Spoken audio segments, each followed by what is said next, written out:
लोगों से कह दो कि हथियार फेंक दे। जरा भी हरकत की तो चिथड़े उड़ा दूंगा। हथियार फेंक दो।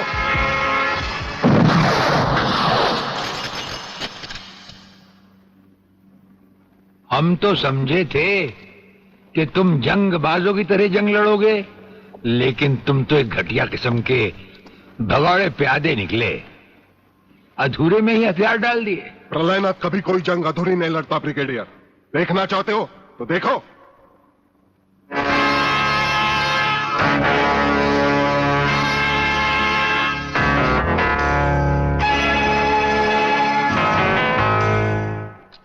देखा हो अगले, अब हथियार नीचे डालने की बारी तुम्हारी है। डाल दो हथियार।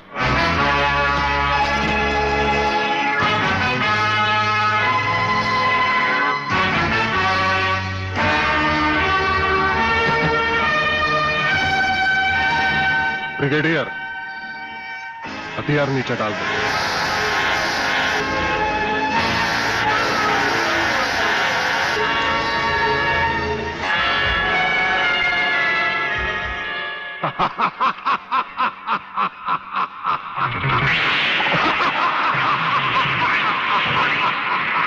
बागले साहब, यही है मेरे पिताजी का कातिल। इसीने मेरे पिताजी का खून किया। यही है कातिल। बागले साहब, मत छोड़ना इसे। हाँ, मैं हूं तेरे पिता का कातिल, और आज तुम सबका कत्ल भी मेरे हाथों से ही होगा। वागले, तुम्हारी गर्मी को ठंडा करने का सामान भी मैं साथ लाया हूं। वो देखो।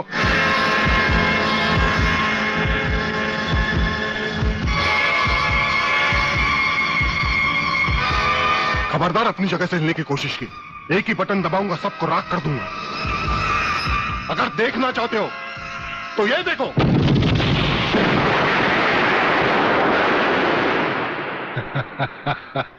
देखा ब्रिगेडियर, मेरी जंग की शुरुआत, और इसकी इंतहा होगी तुम्हारी बर्बादी और हिंदुस्तान का खात्मा। हिंदुस्तान का खात्मा? हिंदुस्तान का खात्मा तो सदियों से कोई नहीं कर सका। वो तो एक ख्वाब ही रहा जो न कभी पूरा हुआ था और न कभी होगा। रहा हमें मारने की बात, तो फिर हिंदुस्तान में शेर बचे ही कितने हैं। उन्हें तो हुकूमत भी मारने की इजाजत नहीं देती। और फिर तुम जैसे गेंडे की शक्ल की औकात ही क्या? मेरी औकात का पता तो तुम्हें आज ही चलेगा ब्रिगेडियर। मैं भी देखता हूं इन शेर के जबड़ों में कितने दांत हैं।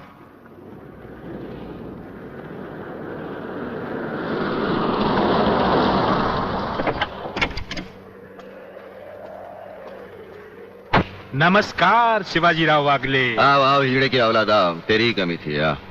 जब तक हमारे देश के हिस्से में तेरे जैसे मंत्री आएंगे ना, हमारे देश का इसी तरह कल्याण होता रहेगा। नमस्ते। वाह प्रलयनाथ जी वाह, क्या खूब मिलाई है इन दो देशभक्तों की जोड़ी, जो आज देश के नाम पर एक साथ शहीद हो जाएंगे। कई शहीद होते आए हैं और कई शहीद होते रहेंगे अपनी धरती मां को बचाने के लिए। लेकिन तुम जैसे लोग जो अपने आप को ही नहीं, अपनी मां को भी दौलत की खातिर बेचते आए हैं, और उनका अंजाम एक गुमनाम लाश की तरह होगा जिसे गिद्ध और चीले नोच नोच कर खा जाएंगे। नोच नोच कर तो हमारे आदमी तुम्हें खाएंगे। मैंने फैसला किया है, आज 15 अगस्त के दिन मैं इस देश को बर्बाद कर दूंगा। आज वो दिन हमारे और तुम्हारे सामने है। ध्वजारोहण को अब सिर्फ 24 मिनट बाकी है, और 25वें मिनट में क्या होगा वो तुम सब अपनी आंखों से देखना। प्रलय 1 आउट, रेडी फॉर टारगेट।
देखा ब्रिगेडियर, ये है मेरी जंग की शुरुआत। अब तुम सबके सामने ये मेरे तीनों मिसाइल्स ईस्ट, वेस्ट और नॉर्थ कमांड को खत्म करेंगे और हिंदुस्तान पर विदेशी हुकूमत का झंडा लहराएगा। और इस देश की बर्बादी तुम सब अपनी आंखों से देखोगे। ये देखो,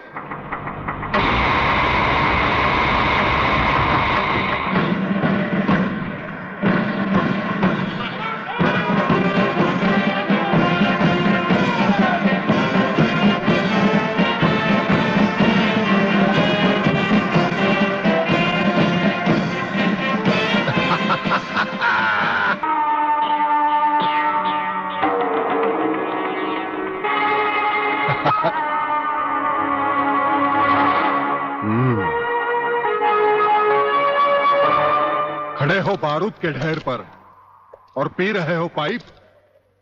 तुम्हारे जलवे में कोई कमी नहीं आई ब्रिगेडियर। तुम दोनों में से कोई भी अपनी जगह से हिला तो दोनों कैबिन रिमोट कंट्रोल से उड़ा दूंगा। खबरदार हिलोने भून कर रख दूंगा।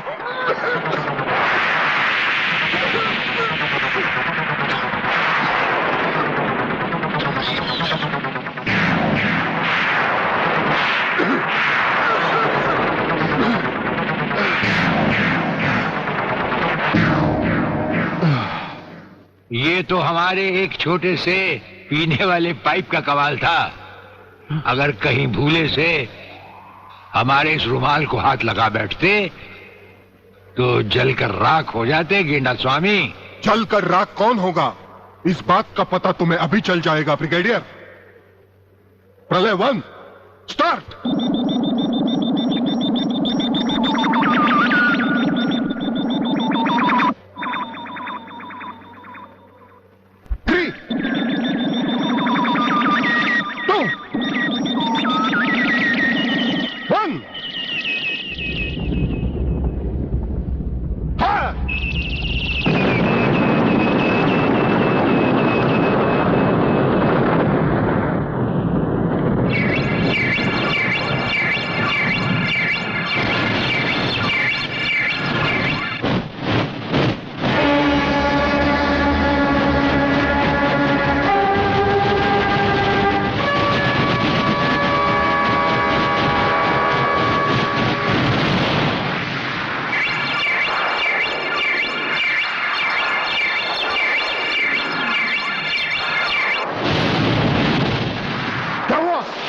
दूसरा तीसरा सब मिसाइल चालू कर दो।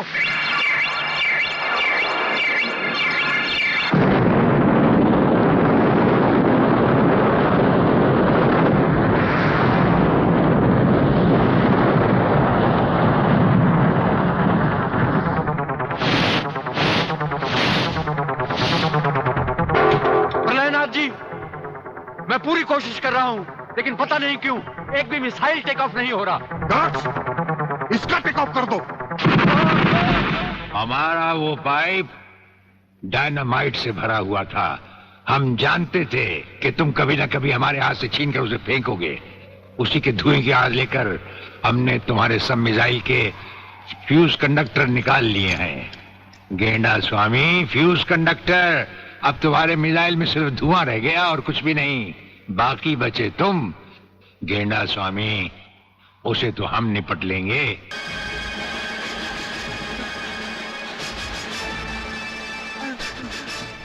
क्या हुआ? अंकल, अंकल वो खूनी दरिंदा अंकल जिसे जिसे आना ताले को बम से उड़ा था। हा? वो दाढ़ी दाढ़ी कौन है वो? वो दाढ़ी वाला।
ठहरो, क्या हो रहा है ये?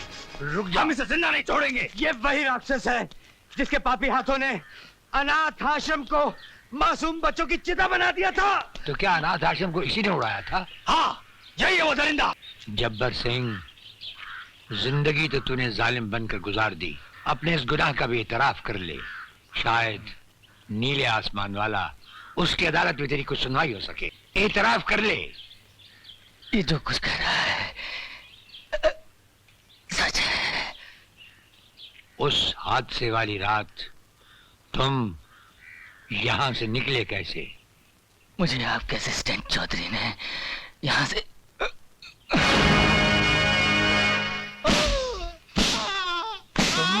तुमने हमसे विश्वासघात क्यों किया? मैं बेकसूर तुमने हूं। ऐसे क्यों किया? बोलो। अगर बेकसूर हो तो आंखों से आंखें मिलाकर क्यों नहीं कहते? नहीं सर, मैं सच कहता हूँ, मैं बेकसूर हूँ सर। तुम बेकसूर नहीं।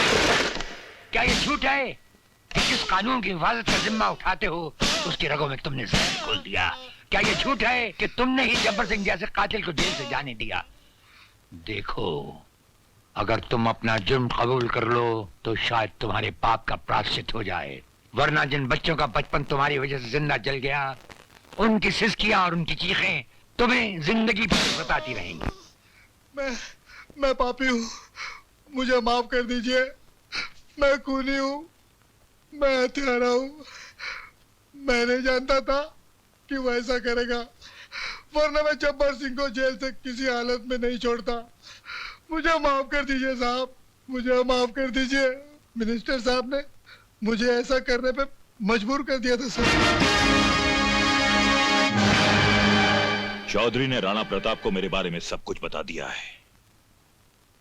उसकी गवाही मेरी बर्बादी बन जाएगी। शक्ति सिंह, तुम चिंता मत करो भंडारी। हाँ, चौधरी तुम्हारी बर्बादी के लिए जिंदा ही नहीं रहेगा।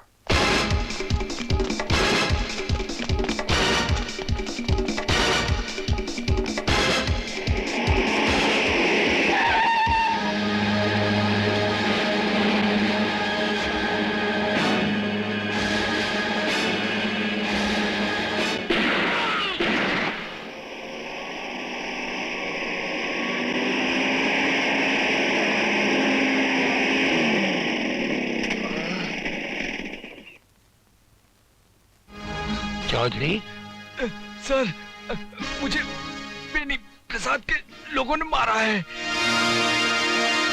बेनी प्रसाद? क्या बात है? जुल्म की कहानी बहुत देर तक नहीं दोहराई जा सकती। तुम सर से पांव तक बेगुनाहों के खून में डूबे हुए हो। कौन सा खून? अनाथ आश्रम में जल गए हुए मासूम बच्चों का खून। असिस्टेंट जेलर चौधरी का खून। क्या सबूत है इन बातों का? हर हत्यारा समझता है कि उसकी चालाकी सब सबूत मिटा देगी।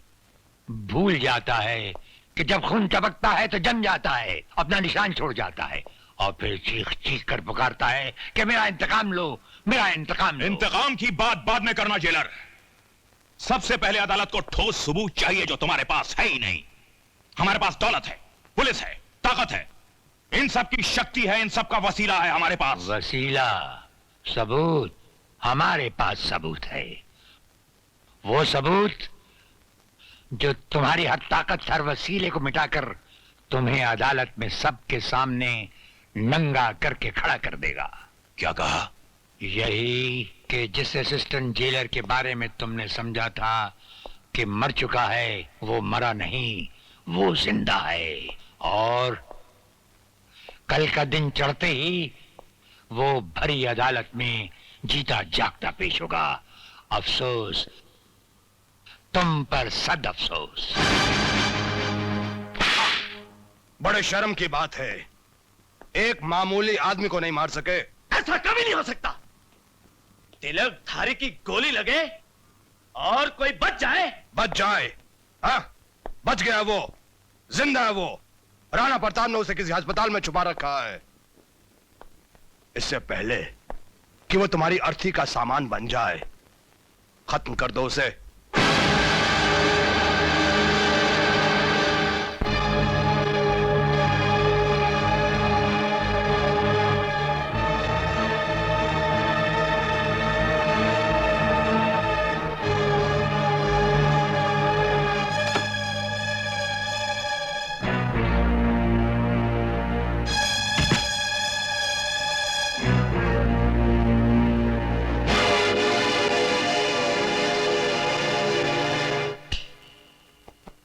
मुर्दे को दोबारा नहीं मारा करते, नहीं तो मुर्दा जाग उठता है लल्लू। देख, आगे मत बढ़ना, चक्कू मार दूंगा। अरे हाथ तो तेरे कांप रहे हैं, तो चक्कू क्या करेगा?